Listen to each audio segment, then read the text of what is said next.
रोशनी पेटला का खरपन से के मला रोशनी बेटी भेटला ना कन्नाडी से के हाय कन्नाडी से के सीमान फोर हम डाल देते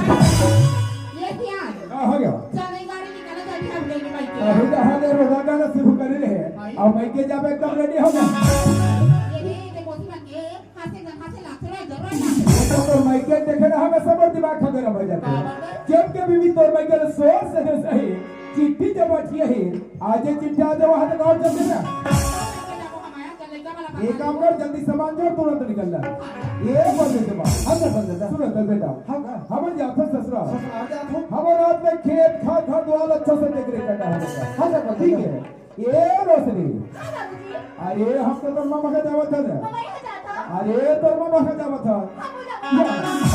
जब कभी भी कहेगा और हम रोशनी तो ये सब घर का पे पल बिल्कुल पसंद किया ले चला एक घंटे बेटी पैदा करते